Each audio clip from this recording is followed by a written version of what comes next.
नमस्कार मुझे स्वागत करुच्ची मो YouTube channel Jaganjyoti kitchen and blog को ताले डेरी न करके चैलेंज आरंभ करवा आज ब्लॉग टी आज हूँ शुक्रवार शुक्रवार दिन सकाल सकाल बाप पु माछ बाहरी गले आज मो पु मत बाय करूनी तो मन भारी खुशी से बाहर को जाऊँगी बाबू ना आज कौन मत बाय कहना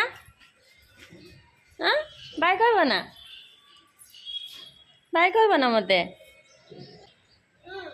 कुआड़े जाऊच ता बाबा ऊपर लिफ्ट को टाणुंट से बाहरी जाऊँगी से सी भावुँ सी लिफ्ट खोलिक भितर जाऊँगी कि ऊपर ता बाबा खोलुँच से जानी सी कह मु टाणी मुझे पशि भीतर को निजे मु सुच दबाइबी सब से निजे कर। हाँ चल बाय बाय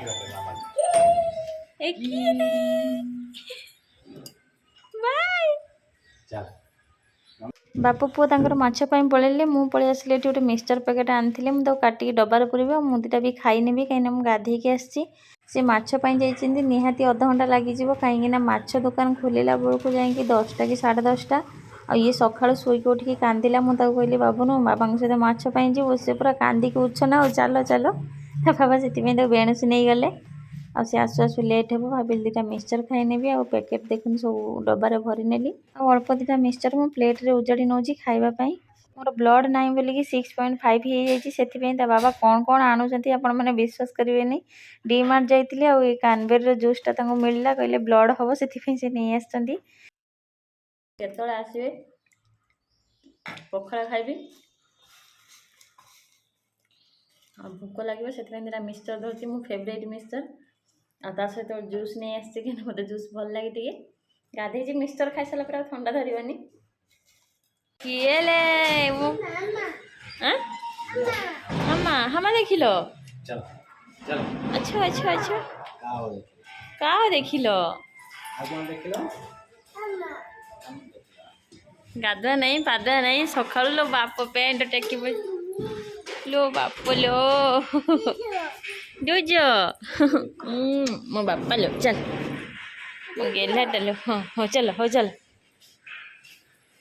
बाबा की माछ आंचन चल चल हाँ चल चल चल चल चल मो बाबा थकी बचंती लो ओहो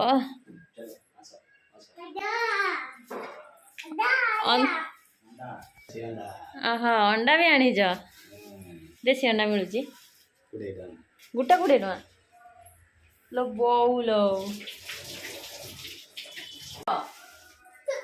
ता बाबा तंकर माछ आनिकी माने धोइबा पई पूरा लागि पड़लेनी मु ता गोटे ताट देदेली आ माछ धोइबा पई थाली भी गोटे देदेली कहीं से मटन आनिचंती माछ आनिचंती दीटा जाक आनिचंती से मु दीटा जगह देदेली हाँ अंडा ए से कूल पूरे रखीदे सब कहीं फाटीज देसी अंडा आनिचंती गोटे अंडा 20 टंका फाटीज माने 20 टका लस गाँव में 10 टका लेखा किंतु एठी पूरा 20 टका नौची आ मो पु पलैथिला माछ पई आ पूरा थकी थकी पड़ी मते माने भल लागुनी सी तो व्यस्त होची जीवा पई मु कोन करबी 5 टका 100 टका 5 टका 6 टका ता बाबा अंडा रखीदे ए माछ उजाड़ी धोचंती आ ता बाबा ड्यूटी है माछ मांस धोइबा रोषे करवा दायित्व मोर धोइबा दायित्व तांकर कहीं जिते माछ मांस आस सी सब धुअंती किए माछ देखा धोचंती तमें ये कौन कलुच ठिया है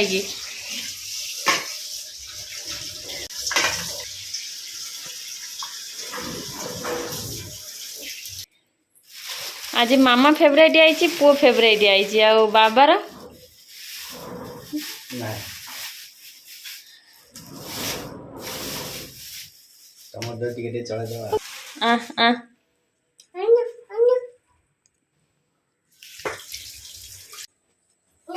नो बोनो अन्ना उंडी बाबू नो अन्ना उंडी हाँ टिके अन्ना हाँ टिके अन्ना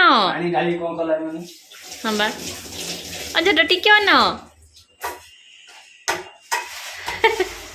तुमको बहर पड़ी खेलिया हो ना नो नो कौन कल ढाली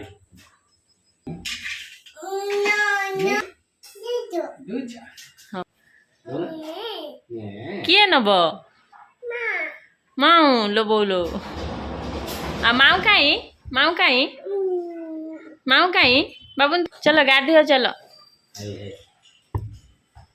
ମୋ ପୁଅ ଥକି ପଡ଼ିଛି ଲୋ ଖରାରୁ ଆସିକି ଲୋ ମୋ ଗେଲା ବାବା ଲୋ। ଆଉ ଟିକେ ପିଇ ଦିଅ ନିଜେ ନ ପିଇକି ମାଉ।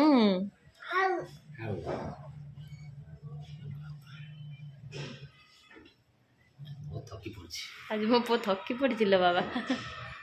ଗେଲା ବାବା ଥକି ପଡ଼ିଛି ଲୋ। ଟିକେ ଆପା ଦେଇ ଦିଅନ୍ତି ତାକୁ ଟିକେ ଆପା ଦେଇ ଦିଅନ୍ତି।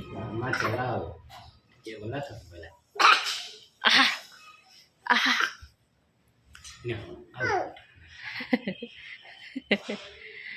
ଆଉ ସେ ଯେତେବେଳେ ନ ଖାଏ ମୋତେ ହଇରାଣ କରେ ମୁଁ ତା ମାଉ ଫଟୋ ଦେଖାଏ ଆଉ ତା ବ୍ୟାନର ଲାଗିଛି ତାକୁ ଦେଖି ପୁଅ ଖା ମାଉ ଖା।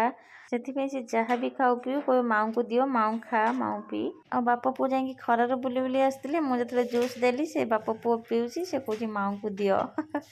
ତାପରେ ମୁଁ ପଳେଇ ଆସିଲି କିଚେନକୁ କାହିଁକିନା ମୁଁ ଯେମିତି କହିଥିଲି ମାଛ ଭାଜିକି ପଖାଳ ଖାଇବି। ତାପରେ ଯେଉଁ କଥା ମାଛ ଭାଜିବା ପାଇଁ ଏଠି ଦେଖନ୍ତୁ ମାଛରେ ମୁଁ ଲୁଣ ହଳଦୀ ତେଲ ପକେଇଦେଲି। ପକେଇଲା ପରେ ଏବେ ତାକୁ ଭଲ ଭାବରେ ସବୁ ଗୋଳେଇ ଦେବି। ବାଙ୍ଗଡ଼ା ମାଛ ମାନେ ମୋର ଫେଭରାଇଟ୍ ମାଛ। ଯେତେ ମାଛ ଅଛି ମୋର ବାଙ୍ଗଡ଼ା ମାନେ ବହୁତ ପ୍ରିୟ। ସେଥିପାଇଁ ତା ବାବା ଆଜି ଯାଇଥିଲେ ତ ବଡ଼ ମାଛ ଆଣିବା ପାଇଁ। ଯେତେବେଳେ ଦେଖିଛନ୍ତି ବାଙ୍ଗଡ଼ା ମାଛ ପଡ଼ିଛି ସେ ବାଙ୍ଗଡ଼ା ମାଛ ନେଇକି ପଳେଇ ଆସିଛନ୍ତି। ତାପରେ ମୁଁ ଗ୍ୟାସଟା ଅନ୍ କରିକି କଢ଼େଇକି ପୁରା ଗରମ କରିନେଲି। ତାପରେ ତେଲ ଦେଇଦେଲି।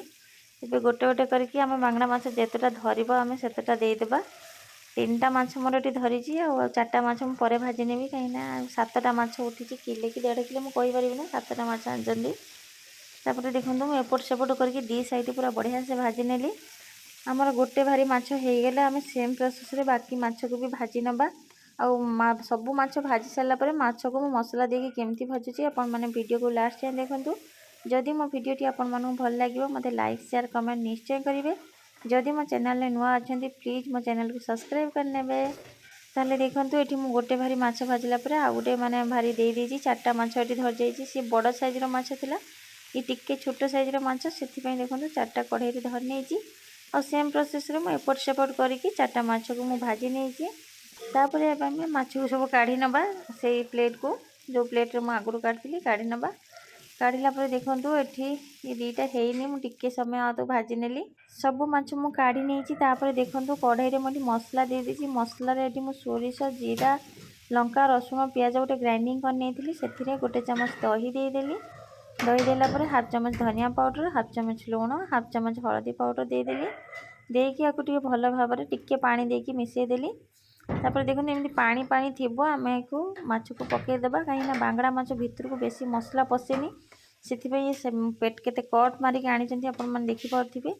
ଆକୁ ଯଦି ଆମେ ଟିକେ ପାଣି ଥିଲା ଟାଇମ୍ରୁ ଯଦି ମସଲାରେ ଦେଇଦେବା ତାହେଲେ ମସଲା ଭିତରକୁ ପଶି ପାରିବ ଟେଷ୍ଟ ଲାଗିବ। ତାପରେ ମୁଁ ଏଠି ଲୋ ଫ୍ଲେମ୍ରେ ଆକୁ 5 ମିନିଟ୍ ଖଣ୍ଡେ ପାଇଁ ଭଲ ଭାବରେ ଭାଜି ନେଇଛି। ଦେଖନ୍ତୁ 5 ମିନିଟ୍ ପରେ ଆମର ବଢ଼ିଆ ମାନେ ସେ ମାଛ ସହିତ ମସଲାଟା ମିଶିଗଲାଣି। ଆହୁରି ବି ଆମେ ଆକୁ 1-2 ମିନିଟ୍ ପାଇଁ ଭାଜିବା ଯେମିତି ମାଛଟା ପୁରା ଟେଷ୍ଟ ଲାଗିବ।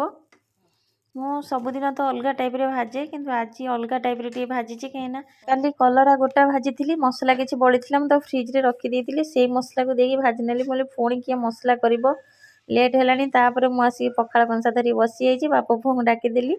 ତାପରେ ମୋ ପୁଅ ପଳେଇ ଆସିଲା ଆଉ ପଛେ ପଛେ ତା ବାବା ପାଣି ବୋଟଲ ନେଇ ପଳେଇ ଆସିଲେ କାହିଁକିନା ସମସ୍ତଙ୍କୁ ବି ଭୋକ ଲାଗିଲାଣି। ମୋ ପୁଅ ଏଠି ଖାଇବନି ଖାଲି ବସିଛି ଟିକେ ଆସିକି ସାଙ୍ଗରେ ମାନେ ଚଟ ପକେଇଦେଲେ ଆମକୁ ବି ଭଲ ଲାଗେ ତାକୁ ବି ଭଲ ଲାଗେ। ଦେଖନ୍ତୁ ମୁଁ କହିଥିଲି ନା ସେ ଖାଇବନି ଦେଲା ବେଳକୁ ଖାଲି ପେଲି ପକଉଛି। ଆଉ ଏମିତିରେ ମୁଁ ତାକୁ ପଖାଳ ବେଶୀ ଦେଉନି କାହିଁକିନା ଥଣ୍ଡା ଫଣ୍ଡା ହେବ ଶୀତ ଦିନ। ସେ ଖାଇବାର ନାଁ ହିଁ ଧରୁନି। ସିଏ ନ ଖାଉ ମୁଁ ମୋର ଖାଇବା ଆରମ୍ଭ କରିଦେଇଛି। ଖାଇସାରିକି ପଳେଇ ଆସିଲି ମୁଁ ଏବେ ରୋଷେଇ କରିବା ପାଇଁ। ପ୍ରଥମେ ମଟନ୍ଟା କରିନେଉଛି। ମଟନ୍ରେ ମୁଁ ତେଲ ଲୁଣ ହଳଦୀ ପକେଇଦେଲି ଆଉ ଗୋଳେଇ ଗାଳେଇକି ରଖିଦେଉଛି ଆଉ କିଛି ସମୟ ପାଇଁ। ଯେତିକି ସମୟ ଆମେ ମସଲାଟା ଜାରିବା ସେତିକି ସମୟ ରଖିଦେବା। ତାପରେ କଢ଼େଇରେ ମୁଁ କିଛି ତେଲ ପକେଇ ନେଉଛି। ଡାଲଚିନି ଗୁଜୁରାତି ଦେଇଦେଲି କିଛି କଟା ହେଇଥିବା ପିଆଜ ଦେଇଦେଲି। ପିଆଜ ଦେଲା ପରେ ପିଆଜକୁ ହାଲକା ବ୍ରାଉନ୍ କଲର୍ ଆସିବା ଯାଏ ଏମିତି ଫ୍ରାଏ କରିନେବା। ପିଆଜର କଲର୍ ଚେଞ୍ଜ ହେଇଗଲାଣି। ଏବେ ମୁଁ ସେଥିରେ 2 ଚାମଚ ଅଦା ରସୁଣ ପେଷ୍ଟ ଦେଇଦେଉଛି। ତାପରେ ପୁଣି ଆକୁ ଆମେ 1 ମିନିଟ୍ ଖଣ୍ଡ ପାଇଁ ଭଲ ଭାବରେ ମିଶାଇ ନେବା। ତାପରେ ସେଥିରେ ମୁଁ 1/2 ଚାମଚ ଲଙ୍କାଗୁଣ୍ଡ 1/2 ଚାମଚ ହଳଦୀ ପାଉଡ଼ର 1/2 ଚାମଚ ଲୁଣ 1/2 ଚାମଚ ଧନିଆ ପାଉଡ଼ର ସବୁ ଶୁଖିଲା ମସଲା ଦେଲା ପରେ ତାପରେ ମୁଁ ଏଠି ଗ୍ରାଇଣ୍ଡିଙ୍ଗ କରିଥିବା 1 ଟମାଟୋ ଦେଇଦେଉଛି। ମୁଁ 2ଟା ଟମାଟୋ ଗ୍ରାଇଣ୍ଡିଙ୍ଗ କରିଥିଲି। ଅଧା ମୁଁ ମଟନ୍ରେ ଦେଇଦେଲି ଆଉ ଅଧା ମାଛ ଫ୍ରାଏ ପାଇଁ ରଖିଦେଲି। तापर टमाटो को देला पर देखो ये मुझे किसी मटन मसला दे देजी मुझे भूली जाइली एवं से देदेली मटन मसला देलापर मुझे भल भाव कषि नेबी मसलाटी आमर कषि होगलानी मैरिनेट मटन को देदेबा मटन को देलापर आपको भल भाव सब मिसई नहीं चल नहीं कवर करके 10 मिनिट छाड़ी दूची 10 मिनिट पर देखो मसलार टिके पानी बाहर एवं मुझे आलू दे दूची आलू देकी आपको भल भाव सब मिसई नौची नुआ आलू से मुझे जल्दी दे देती कहीं सीझे टे टाइम लगे जदि पुराना आलू तो देवे ताहले 5 मिनिट खंडे पूर्व देवे जमी मटन हो आसो देवे तापर देखो ये मो पाखापाखि 10 मिनिट खंडे होगलानी कषुची आठी बड़े बढ़िया से कषि होगलानी एवं मुझे पानी दे दूची मोर आवश्यक अनुसार मुझे पानी दे देती मुझे आलू पकई झोल करुँची मत आलू पकईले भल लगे मु तो मटन खाएनी तापर देखो ये मुझे कवर करके 10 मिनिट खंड छाड़ी दूची 10 मिनिट पर आप देखिपे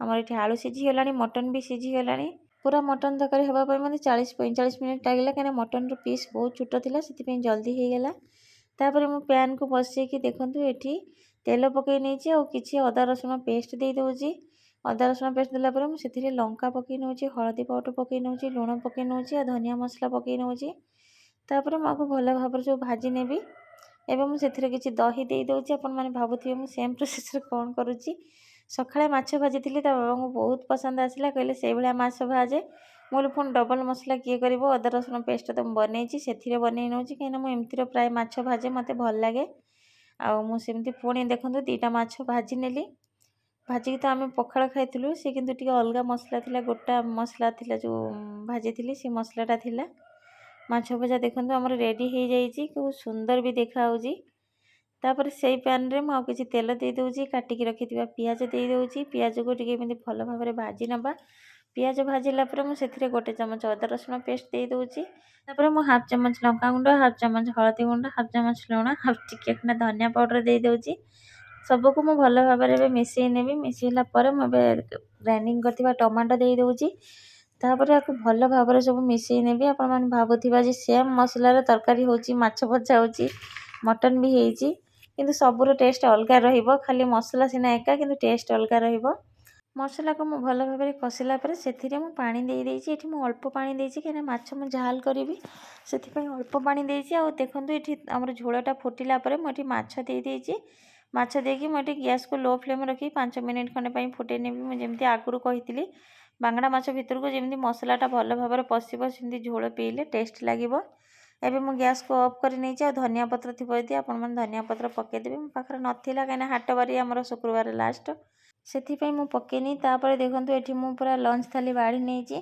आ शॉर्ट वीडियो बाड़ी से थालटा ता बाबा को देदेली मुझे मो पाई बाड़ी नौची मु आज लंच रे रोटी करिनी मु निराम हेले रोटी खाए प्राय भी आइंसर खाए किंतु आज मटन माने झोल होईची आलू मु पकेइची मु खाइबा पई सेथि पई देखंतु मटन झोल आलू पाखको नहीं गेली आ माछ भजा लगेगी खाईदेवी आ मो पु खुई देइदिली आगुरु सी खाली खाइब ना कहीं राग फाग पड़ी सी खाली नौ देखूँ जीप मारुची रखुची एमती करवा सी जहाँ भी करू मैंने भल लगे ता हाथ एक्शन देखूँ केमती करके जीपर मार देकी ताली मार दूची तो बाबा ताको मटर बाछी दौरान मटर खाऊे टेस्टी भी होती तरकारीटा खियापिया सरला पर सब कम सारिदेली किचन क्लीन कर नहीं बासन धोईकी टिके रेस्ट करी उठिला पर बाप पुओ कहले नल माने छाणे नल खाइब कहीं काली छाणी दी जन खाई भल लगी कहले आज छाणे मो पुओ तार बसिक अनौची मामा केतले आणिबो आ मो पुओ पई मुझे रंग बेरंगर नल छाणी देछि मो अल्प तेल नहीं कहीं तेल छणा तेल रहिला बेलू बेसी दिन माने भल लगुनि टेस्ट लगुनि तरकारी से मुझे अल्प तेल नहीं छाणी दूसरी ये देखो सागु पांपड़ यहाँ मुझे घरे बनई आपण मैंने जदि रेसिपी चाहिए मुझे निहाती आनी आपण मानी किसी ना खाली सागु को आउ टे आपण मैंने खरार सुखाई देवे बढ़िया से मैंने फुलीज किसी भी पकईवा पड़ोनी तापर देखो मुझे आउटे भी करके देखा बढ़िया से फुलुची खावाई बहुत टेस्टी लगे नल छणा मोर सजाई आ पांपड़ भी देखूँ मुझे घरे बनई मुग आ बिरी में यार रेसिपी आपण सहित बहुत जल्दी शेयर करी तापर देखो जगह हलानी बोली मुझे बड़ थाली को उजाड़ नेली पांपड़ भी छाणी नौची कहीं मो दियर पांपड़ देते सरीगला पांपड़ से मुग बिरी बनाए मु घर को भी दिए गाँ को भी दिए बनईकी किंतु पुओ है पाखर मुझे कर नी पुओ टे बड़ है बाबा से दिन धरते मुझे 10-15टा तापर बाप पुओं आणिकी देखु ये देदेली बाप पुओ मोर मजा मस्ती ये बसिक खाऊँच मत कहले खा मु कहली ना लंच रे पूरा हेवी हो जाता आउ खाइबिनी तांकर बाप पुओ बसिक खियाखी होउछंती। ताहले आजिर भिडियोटी मु एउठु एंड करछि पुणी देखा आपण मन सहित एक नुआ ब्लॉग रे रहिली। Jai Jagannath bye bye love you all.